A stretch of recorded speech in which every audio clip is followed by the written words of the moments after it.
दोस्तों target study IQ के आज के करंट अफेयर्स के वीडियो में आप सभी का तहे दिल से मैं सौरभ गुप्ता स्वागत करता हूं। दोस्तों आज के इस वीडियो का PDF आप हमारे टेलीग्राम चैनल से डाउनलोड कर सकते हैं, जिसका लिंक इस वीडियो के डिस्क्रिप्शन बॉक्स में दे रखा है। दोस्तों जैसा कि आप सभी को पता है कि बहुत पहले से ही मुगलों ने भारत पर बहुत ज़्यादा आक्रमण किए हैं। उनके आक्रमण से क्या हुआ था कि भारत के पूरे नॉर्थ इंडिया में, पूरे ईस्ट इंडिया में और पूरे वेस्ट इंडिया पर मुगलों का कब्जा हो गया था। साउथ इंडिया में मुगल ज़्यादा अपना शासन नहीं फैला पाए थे।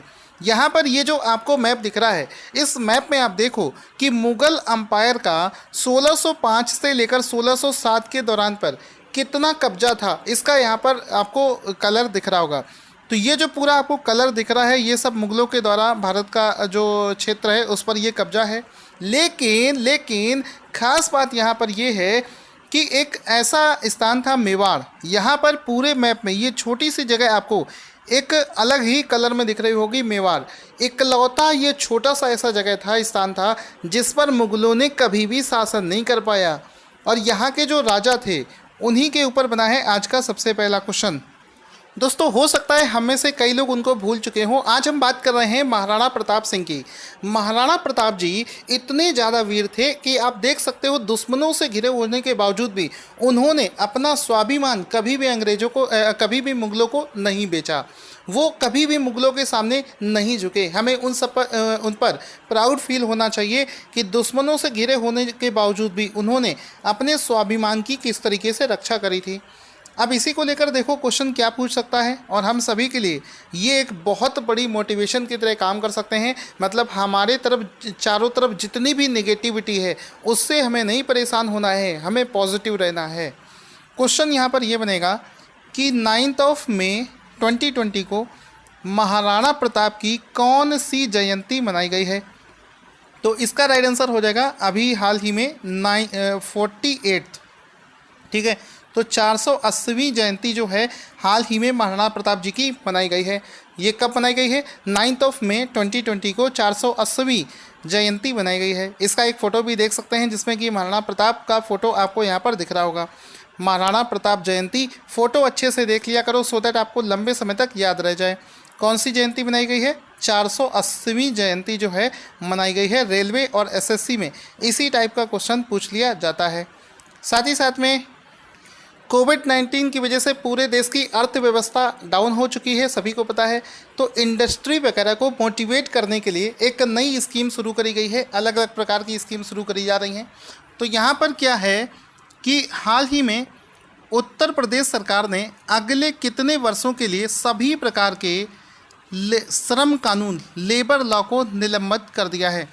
तो लगभग सभी प्रकार के जो लेबर लॉ होते हैं उनको निलंबित कर दिया है 3 साल के लिए। तो ऑप्शन नंबर सी यहाँ पर सही हो जाएगा।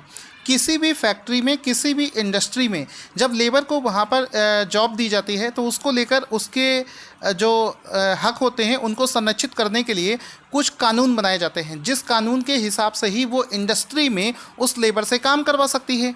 तो क्या होता है, ऐसे केस में इंडस्ट्री पर एक दबाव बनता है। तो अभी क्या हो रहा है कि अभी इस समय हमें ज़रूरत है कि हम अर्थव्यवस्था को ऊपर करें।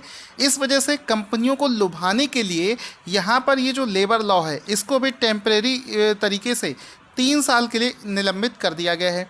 अब इससे होगा क्या? इससे ये होगा कि ऐसे बहुत सारे इन्वेस्टर्स हैं जो यहाँ अट्रैक्ट होंगे कि चलो यहाँ पर जो रूल्स हैं वो बहुत ज़्यादा टफ नहीं है। तो उत्तर प्रदेश ने ऐसा काम किया है। बाकी सारी चीज़ें इसमें दे रखी हैं। बस आपको एक और इम्पॉर्टेंट चीज़ याद रखनी है कि ये जो लेबर लॉ है इसमें 3 चीज़ों को इंक्लूड नहीं किया गया है। मतलब 3 ऐसे रूल्स हैं जिनको निलंबित नहीं किया गया है। कौन कौन से? सबसे पहला कि नौकरी के दौरान अगर किसी का हादसा हो जाता है तो उस केस में कंपनी को मुआवजा देना पड़ेगा। ये रूल अभी भी लागू है। दूसरा कि नौकरी करने वाले लोगों को अचानक से आप हटा नहीं सकते, उसको लेकर कानूनी कार्रवाई आपके ऊपर करी जा सकती है। और तीसरी चीज़ कि समय पर वेतन इसको भी निलंबित नहीं किया गया है। तो ये 3 बातें जिससे कि किसी भी मज़दूर का जो मेन कंसर्न होता है उससे जुड़ी ये 3 जो बातें हैं, इसको छोड़कर बाकी सारी चीज़ों को 3 साल के लिए निलंबित कर दिया गया है। चूँकि दोस्तों क्वेश्चन उत्तर प्रदेश का है, इसके बारे में जान लेते हैं। उत्तर प्रदेश के मुख्यमंत्री हैं योगी आदित्यनाथ। गवर्नर का नाम है आनंदीबेन पटेल, जो कि एक समय गुजरात की मुख्यमंत्री भी हुआ करती थी। ऑफिशियल एनिमल है बारहसिंघा। ऑफिशियल बर्ड है सारस क्रेन। नेशनल पार्क जो कि इम्पोर्टेंट है दुधवा नेशनल पार्क लखीमपुर खीरी में। टाइगर रिजर्व कौन सा है? Pilibhit tiger reserve Pilibhit district में स्थित है। छोटी छोटी बातें हैं, याद रखोगे तो एग्जाम में ये पूछे जा सकते हैं। आपको किसी भी तरीके से करंट अफेयर्स में कोई भी पॉइंट मिस नहीं किया जा रहा है, बस ज़रूरत है कि आप सीरियसली डेली बेसिस पर वीडियो को देखें। इसके बाद में क्वेश्चन है कि दूसरे राज्यों में फंसे मजदूरों के लिए किस राज्य ने प्रवासी राहत मित्र नाम से एक मोबाइल ऐप लॉन्च कर दिया है? तो इसका राइट आंसर हो जाएगा उत्तर प्रदेश। हाल ही में उत्तर प्रदेश की तरफ से दूसरे राज्यों में जो उसके राज्य के लोग फंसे हुए हैं उनके लिए प्रवासी राहत मित्र नाम से एक मोबाइल ऐप की शुरुआत करी गई है। तो ये उत्तर प्रदेश के द्वारा शुरू किया गया है। इस वजह से सबसे पहले एक फ़ोटो देख लेते हैं सो दैट आपको बेहतर तरीके से याद हो जाए। यहाँ पर देखो, अच्छे से समझना, ये मोबाइल एप्लीकेशन है जिसमें यूज़र को उसका मोबाइल नंबर, नाम, एड्रेस, बैंक डिटेल, ये सारी चीज़ें इसमें उसको फिल करनी पड़ेंगी। उसके बाद में यहाँ पर देखो उत्तर प्रदेश सरकार का लोगो दिख रहा है, यहाँ लिखा है उत्तर प्रदेश और मोबाइल एप्लीकेशन। कौन सा मोबाइल एप्लीकेशन है? प्रवासी राहत मित्र। अच्छे से समझ लेना, अच्छा एप्लीकेशन है। अगर आप किसी ऐसे को जानते हो जो उत्तर प्रदेश के बाहर है और इस ऐप को आप उसको सजेस्ट कर सकते हो। अब इस ऐप से उस दूसरे राज्य में रह रहे व्यक्ति को फ़ायदा क्या मिलेगा? इसमें दो चीज़ों का मेन कंसर्न किया गया है कि उस व्यक्ति के स्वास्थ्य की देखभाल का वहाँ से मॉनिटरिंग होगा, साथ ही साथ में उसकी योग्यता, उसके क्वालिफिकेशन के आधार पर उसकी जॉब का इंतज़ाम उसके राज्य में वापस किया जाएगा। ठीक है, तो ये चीज़ आपको समझनी है कि उत्तर प्रदेश का अगर कोई व्यक्ति है जो उत्तर प्रदेश से बाहर कहीं रह रहा है तो उसकी योग्यता के अनुसार उसकी जॉब ढूंढकर उत्तर प्रदेश सरकार उसको जॉब लगवाएगी। अब एक प्रश्न यहाँ पर यह भी पूछा जा सकता है कि उत्तर प्रदेश सरकार ने ये ऐप किसके साथ मिलकर बनाया है? तो यूपी का जो राजस्व विभाग है उसने यूएनडीपी के साथ मिलकर इस ऐप को विकसित किया है। सारे पॉइंट्स यहाँ पर क्लियर हो गए हैं। जल्दी से फटाफट से बिना टाइम गंवाए आगे बढ़ते हैं। अगला प्रश्न दोस्तों यहाँ पर बना है कि हाल ही में किस राज्य ने आयुष कवच कोविड एप्लीकेशन लॉन्च किया है? तो ये जो आयुष कवच नाम से कोविड एप्लीकेशन है इसको भी उत्तर प्रदेश सरकार के द्वारा लॉन्च किया गया है। तो ऑप्शन नंबर डी यहाँ पर बिल्कुल सही हो जाएगा। एप्लीकेशन का नाम अच्छे से समझ लेना, आयुष कवच कोविड इसका नाम है। बहुत सारे एप्लीकेशन हो गए हैं, कन्फ्यूज़न बढ़ता जा रहा है, फिर भी आपको याद रखना है। जो याद रखेगा वही क्वेश्चन सही कर पाएगा। तो यहाँ पर ये जो आयुष कवच कोविड नाम से ये जो ऐप है इसको उत्तर प्रदेश सरकार के द्वारा लॉन्च किया गया है। जैसा कि आप इसका फ़ोटो भी देख सकते हैं, प्ले स्टोर में जब आप इस ऐप को देखोगे तो यहाँ पर आपको सबसे पहले अपना मोबाइल नंबर एंटर करना होगा, उसके बाद में आप इस ऐप को एक्सेस कर पाओगे। यहाँ पर आपको दिखा देते हैं इस तरीके से ये आयुष कवच, देखो यहाँ लिखा भी है और उत्तर प्रदेश सरकार का फ़ोटो लगा हुआ है। बगल में आपने एक और लोगो देखा है, ये लोगो किसका है? तो इसको अभी डिस्कस कर लेते हैं। इसमें क्या है कि इस एप्लीकेशन को आयुष मंत्रालय के द्वारा विकसित किया गया है, इसी वजह से उसका फ़ोटो आपको दिख रहा होगा। आयुष मंत्रालय के द्वारा इसको विकसित किया गया है, उत्तर प्रदेश सरकार इसको लॉन्च कर चुकी है। इस ऐप को लॉन्च करने के पीछे उद्देश्य क्या है? इसका उद्देश्य है कि आपके इम्यूनिटी सिस्टम को किस तरीके से स्ट्रांग बनाया जा सकता है, क्या चीज़ आप ऐसा पी लें जिसकी वजह से आपका इम्यूनिटी सिस्टम जो है वो स्ट्रांग हो जाएगा।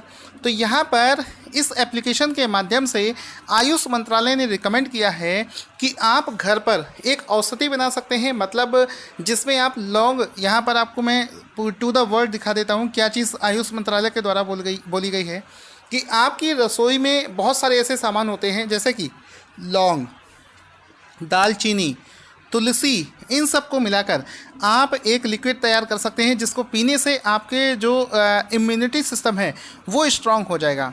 मैं पर्सनली अगर अपनी बात करूं तो मैं भी इस चीज़ को फॉलो कर रहा हूं, आप चाहें तो आप भी इसको फॉलो कर सकते हैं। आपको क्या करना है कि थोड़ी सी दालचीनी, थोड़ी सी लौंग, इलायची और अदरक और हनी हल्का सा, ये सब मिलाकर आप इसको बॉईल कर लीजिए। उसके बाद में जो लिक्विड तैयार होता है उसको सुबह शाम थोड़ा बहुत पीने से आपको कह सकते हो इम्यूनिटी सिस्टम आपका स्ट्रांग होगा, आपको फ़ायदा मिलेगा। चलिए आगे चलते हैं। अगला क्वेश्चन डिस्कस करने से पहले दोस्तों आपको बता देना चाहता हूं कि अभी भी आप लेट नहीं हुए हैं। अगर आप करंट अफेयर्स की घर बैठे तैयारी करना चाहते हैं तो आप लोगों से मैं बार बार ये चीज़ बोलता हूँ, अभी हमारे चैनल पर जनवरी, फरवरी और मार्च पिछले 3 महीने का करंट अफेयर्स जो है ये अभी डिस्काउंट प्राइस पर अवेलेबल है। अप्रैल महीने का करंट अफेयर्स अभी तैयार नहीं हुआ है, हो सकता है कल तक हो जाएगा। तो ये जो करंट अफेयर्स है ये मात्र 100 रुपीज़ में आपको 3 महीने का करंट अफेयर्स मिल जाएगा। वीडियो के डिस्क्रिप्शन में इसका लिंक है, जाकर उसको परचेज कर सकते हैं। चलते हैं अगले क्वेश्चन की तरफ। फटाफट से अगला क्वेश्चन करते हैं। क्वेश्चन दिया है कि विश्व थैलेसीमिया दिवस किस दिन मनाया जाता है। तो ये जो विश्व थैलेसीमिया दिवस है इसको प्रत्येक वर्ष 8 मई को मनाया जाता है। तो ऑप्शन नंबर डी यहाँ पर बिल्कुल सही हो जाएगा। ऑप्शन नंबर डी सही हो जाएगा। इसमें आप इसका फ़ोटो देख सकते हैं। देखो इसमें लिखा है वर्ल्ड थैलेसेमिया डे, जो कि मई 8 को मनाया जाता है। अब यहाँ पर देखो आपको एक ब्लड की बूंद दिख रही होगी, इसका मतलब आप समझ जाइए कि ये जो थैलेसेमिया डे है ये खून से संबंधित है, ब्लड से संबंधित है। एक्चुअल में ये जो थैलेसेमिया नाम की एक बीमारी होती है उसके बारे में जागरूकता फैलाने के लिए ही इस दिवस को मनाया जाता है। अब इस दिवस का जो सब्जेक्ट है वो अभी आपको पता होना चाहिए। सब्जेक्ट इसका बहुत बड़ा है, आई होप कि एग्ज़ाम में नहीं पूछा जाएगा, फिर भी इसको देख लेते हैं। The drawing of a new era for thalassemia, time for a global effort to make novel therapies accessible and affordable for patient. ठीक है, ये इसका विषय है, इसको PDF डाउनलोड करके अच्छे से पढ़ लेना। अब देखो SSC एग्ज़ाम में बहुत सारे क्वेश्चन हैं जो कि इस बीमारी से पूछे जाते हैं। अब अगर इस थैलेसीमिया रोग के बारे में हम लोग डिस्कस करें तो इसके बारे में अच्छे से आपको समझाता हूँ। सबसे पहला प्रश्न तो SSC में जो पूछा जाता है कि जो थैलेसीमिया है ये एक प्रकार की वंशानुगत बीमारी है, यानी कि एक पीढ़ी से दूसरी पीढ़ी में आसानी से पहुंच जाती है। अगर आपके पिताजी को है तो आपके अंदर ये बीमारी होने के चांसेस हो जाते हैं। अब इस बीमारी में होता क्या है, मैंने आपको बताया था कि हमारे शरीर का जो ब्लड होता है वो WBC, RBC और प्लाज्मा से मिलकर बना होता है। कुछ दिनों पहले ऋषि कपूर की जो मृत्यु हुई थी उस समय मैंने आपको बताया था कि उनकी जिस बीमारी से मौत हुई थी उस केस में WBC बढ़ जाता है। यहाँ पर क्या होता है कि इस बीमारी में RBC की संख्या है ये इसमें बहुत तेज़ी से गिरावट आनी शुरू हो जाती है। तो RBC का जो संख्या है उसमें गिरावट होने का मतलब है कि शरीर में खून बनना बंद हो जाता है या फिर बहुत धीमा हो जाता है। इस प्रकार से हमारे शरीर के अंदर का जो RBC का स्ट्रक्चर है, नॉर्मल ब्लड में अगर आप देखोगे तो WBC RBC नॉर्मल तरीके से यहाँ पर आपको दिख रहा होगा। अगर आप किसी थैलेसीमिया वाले व्यक्ति का ब्लड देखेंगे तो उसमें जो RBC है उसका स्ट्रक्चर भी डिस्टॉर्टेड है, साथ ही साथ में उसका जो नंबर है, संख्या है, वो भी धीरे धीरे कम होता जाता है। आई होप आपको अच्छे से समझ में आ गया होगा। अगला प्रश्न है कि विश्व प्रवासी पक्षी दिवस 2020 किस दिन मनाया गया। तो इस बार 2020 को जो वर्ल्ड माइग्रेटरी बर्ड डे है इसको 9 मई को मनाया गया है। हर बार इसको 9 मई को नहीं मनाया जाता है, इसको मई महीने के जो सेकेंड सैटरडे होता है उसको मनाया जाता है। इस बार ये जो सेकेंड सैटरडे था ये 9 मई को पड़ा था, इस वजह से 9 मई को विश्व प्रवासी पक्षी दिवस 2020 ऑर्गेनाइज किया गया है। आप इसका फ़ोटो देख सकते हैं। यहाँ पर देखो अलग अलग आपको प्रवासी पक्षी आपको दिख रहे होंगे, इस तरीके से आपको माइग्रेटरी बर्ड यहाँ पर आपको दिख रहे हैं। साथ ही साथ में इस बार 2020 का जो इसका सब्जेक्ट है वो है बर्ड्स कनेक्ट आवर वर्ल्ड्स। यहाँ पर देखो लिखा भी है बर्ड्स कनेक्ट आवर वर्ल्ड, ये इसका इस बार का सब्जेक्ट है। आगे चलते हैं। उसके बाद में क्वेश्चन बनता है कि कोविड-19 टेस्ट किट की डिलीवरी के लिए ICMR ने किसके साथ में एक साझेदारी करी है। देखो होता क्या है, कोविड-19 की जो टेस्ट किट अवेलेबल हैं उनको एक लैब से दूसरी लैब तक पहुंचाने के लिए किसी एक मीडिएटर की ज़रूरत हमें पड़ती है। उस केस में वो अमेजन के साथ में कर सकते थे, फ्लिपकार्ट के साथ में कर सकते थे या फिर इंडियन पोस्ट के साथ कर सकते थे। तो अभी जो उन्होंने फाइनलाइज़ किया है वो किया है इंडियन पोस्ट को। तो ऑप्शन नंबर सी यहाँ पर बिल्कुल सही हो जाएगा कि कोविड-19 की टेस्ट किट को डिलीवरी करने के लिए एक लैब से दूसरे लैब तक पहुंचाने के लिए ICMR ने इंडियन पोस्ट के साथ में एक समझौता कर दिया है। तो इस तरीके से टेस्ट किट को पैक करके ये जो इंडियन पोस्ट है अपने नेटवर्क के माध्यम से एक लैब से दूसरे स्थान तक पहुंचाने का काम करेगा, सो दैट ज़्यादा से ज़्यादा लोगों का टेस्टिंग कंडक्ट किया जा सके। इसमें एक टर्म यूज़ हुआ है ICMR, जिसके बारे में हम लोग कई बार डिस्कस कर चुके हैं। ICMR का मतलब होता है Indian council of medical research, ये इसका फुल फॉर्म हो जाएगा। इंडियन पोस्ट के बारे में, इसकी स्थापना हुई थी 1 अप्रैल 1854 में और इसका हेडक्वार्टर स्थित है नई दिल्ली में। अगला क्वेश्चन दोस्तों बनता है कि हाल ही में मुख्यमंत्री युवा योगा योग योजना की शुरुआत भारत के किस राज्य में की गई है। यहाँ पर ये युवा नहीं है, युवा है, युवा। मुख्यमंत्री युवा योगा योजना की शुरुआत करी गई है त्रिपुरा राज्य में। ऑप्शन नंबर डी सही हो जाएगा। हाल ही में त्रिपुरा सरकार के द्वारा, त्रिपुरा के जो मुख्यमंत्री हैं उनके द्वारा ही इस योजना को शुरू किया गया है। इस योजना का उद्देश्य क्या है वो समझते हैं। सबसे पहले आप इसका एक फ़ोटो देख लीजिए। इसमें देखो लिखा है मुख्यमंत्री युवा योगा योग योजना और इसको त्रिपुरा सरकार के द्वारा शुरू किया गया है। जैसा कि आपको बता दूं, इसमें क्या होगा कि इसमें किसी छात्रों को जो कि कॉलेज और यूनिवर्सिटीज़ में पढ़ रहे हैं, जो फाइनल ईयर के स्टूडेंट्स हैं, उनको स्मार्टफोन परचेज़ करने के लिए 5,000 रुपये की स्कॉलरशिप प्रदान करी जाएगी। इसके लिए सरकार ने एक पोर्टल भी लॉन्च किया है, scholarship.government.in। इस पोर्टल पर आप रजिस्ट्रेशन करके 5,000 रुपये की वित्तीय सहायता प्राप्त कर सकते हैं अगर आप कोई मोबाइल परचेज़ करना चाहते हैं।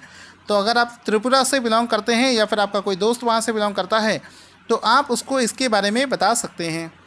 अब यहाँ पर आप लोग एक चीज़ देखेंगे कि त्रिपुरा के बारे में जान लेते हैं। त्रिपुरा की कैपिटल है अगरतला। मुख्यमंत्री का नाम है बिप्लब कुमार देव और वहाँ के गवर्नर का नाम है श्री रमेश बैस। त्रिपुरा का जो नेशनल पार्क है, 2 नेशनल पार्क हैं जो कि एग्ज़ाम में पूछे जा चुके हैं। पहला तो है बिसन नेशनल पार्क और दूसरा है क्लाउडेड लेपर्ड नेशनल पार्क। ये एग्ज़ाम में पूछे जाते हैं। ठीक है, आई होप आपको समझ में आ रही होगी। अगर आपको वीडियो अच्छा लग रहा है तो इस वीडियो को फटाफट से लाइक भी कर दिया करो, क्योंकि एक एक वीडियो बनाने में पूरा दिन लग जाता है। इस वजह से आप लोग इस वीडियो को लाइक और शेयर ज़रूर किया करो। अगला प्रश्न है कि हाल ही में मध्य प्रदेश के नए मुख्य निर्वाचन अधिकारी किसे बनाया गया है। तो हाल ही में मध्य प्रदेश का जो मुख्य निर्वाचन अधिकारी बनाया गया है वो बनाया गया है वीणा राणा को। ऑप्शन नंबर ए यहाँ पर सही हो जाएगा। वीणा राणा का फोटो आप देख सकते हैं, जिसको मध्य प्रदेश का नया निर्वाचन अधिकारी बनाया गया है। आगे चलते हैं, ये वाला क्वेश्चन हम लोग कर चुके हैं। इसके बाद में आगे चलते हैं, ये वाला क्वेश्चन। दोस्तों हाल ही में खबरों में चल रहे IAMAI, जिसको बोलते हैं internet and mobile association of India, का हेडक्वार्टर कहाँ पर स्थित है।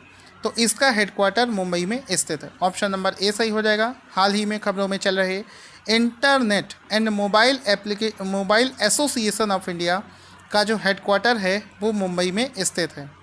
यहाँ पर आप इसका फ़ोटो देख सकते हैं, जिसमें देखो लिखा है internet and mobile association of India, IAMAI। ठीक है, इसका हेडक्वार्टर मुंबई में स्थित है।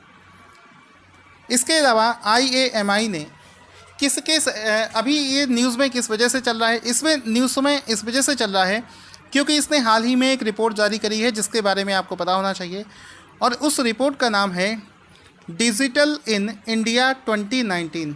ठीक है, ये जो रिपोर्ट है इसको IAMAI ने नीलेंस के साथ में मिलकर लॉन्च किया है।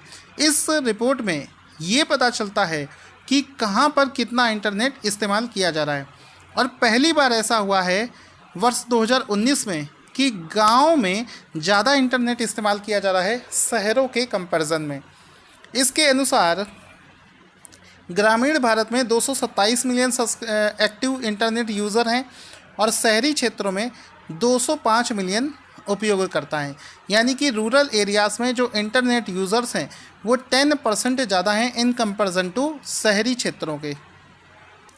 दोस्तों अब करंट अफेयर्स का रिवीजन शुरू करते हैं। उससे पहले आप लोगों से बोलना चाहूँगा, आज का करंट अफेयर्स आपको कैसा लगा कमेंट करके बताना, और वीडियो को तहे दिल से लाइक करना जितनी शिद्दत से मैंने इस वीडियो को बनाया है। उत्तर प्रदेश सरकार ने हाल ही में लेबर लॉ को निलंबित कर दिया है। कितने वर्षों के लिए?